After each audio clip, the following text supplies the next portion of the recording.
बिस्मिल्लाहिर्रहमानिर्रहीम। अस्सलाम वालेकुम नाज़रीन, वेलकम टू माय चैनल। उम्मीद है कि आप तमाम लोग खैरियत से होंगे और दुआ है अल्लाह पाक से कि अल्लाह ताला आप तमाम लोगों को खुश खुरम, सेहतमंद और खूबसूरत रखे, जैसा कि आप तमाम लोग चाहते हैं। खूबसूरत नजर आना हर किसी की ख्वाहिश होती है। आंखों की खूबसूरती हुस्न को चार चांद लगा देती है, इसलिए खवातीन मेकअप करते हुए आंखों की खूबसूरती का खास ख्याल रखती हैं। खास तौर पर पलकों को दिलकश बनाने पर ज्यादा तवज्जो दी जाती है। लंबी और घनी पलकें आपकी खूबसूरती में बेपनाह इजाफा कर देती हैं। बहुत सी लड़कियों की कुदरती तौर पर पलकें घनी और लंबी होती हैं, लेकिन जिन लड़कियों की पलकें घनी और लंबी नहीं होती वो तरह तरह की चीजें इस्तेमाल करती हैं। आज मैं जो आपको नुस्खे बताने वाली हूँ वो 100% काम करते हैं। आप उनमें से किसी भी एक नुस्खे पर अमल करके अपनी पलकें लंबी, घनी और दिलकश बना सकती हैं। सबसे पहले एक आसान सा नुस्खा ये है कि जैतून का तेल किसी शीशी में डाल लें और रात को सोने से पहले अपनी पलकों पर जैतून के तेल से मालिश करें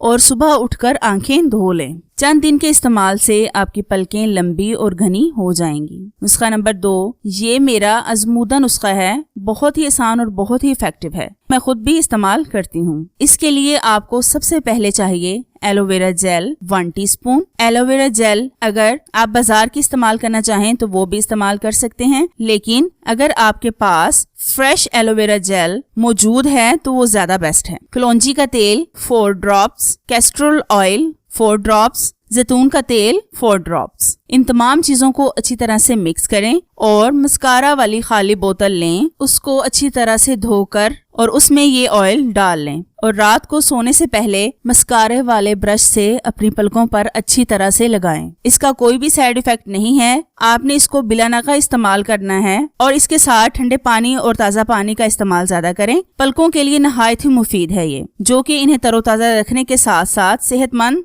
और घना रखता है। इसलिए सुबह सोकर उठने के बाद अगर गर्मियां हैं तो ठंडे पानी से, लेकिन अगर सर्दियां हैं तो ताज़ा पानी से आंखें बंद करके आंखों पर छींटे मारें 2 से 3 मिनट के लिए। और एक खास बात बताती चलूं, खीरे ज्यादा से ज्यादा खाएं और उसका जूस भी आंखों पर लगाएं, क्योंकि खीरे में ब्यूटी मिनरल बहुत ज्यादा होते हैं। तो ये थी मेरी आज की वीडियो। उम्मीद करती हूँ आपको पसंद आई होगी। अगर आपको लगता है कि मैंने आपको अच्छी इन्फॉर्मेशन दी है तो वीडियो को लाइक और चैनल को सब्सक्राइब करें। ये आपकी तरफ से हमारी मेहनत का एक छोटा सा इनाम होता है। अगर किसी बात की समझ ना आई हो तो कमेंट्स करके लाजमी पूछें। Thank you so much for watching. Allah Hafiz.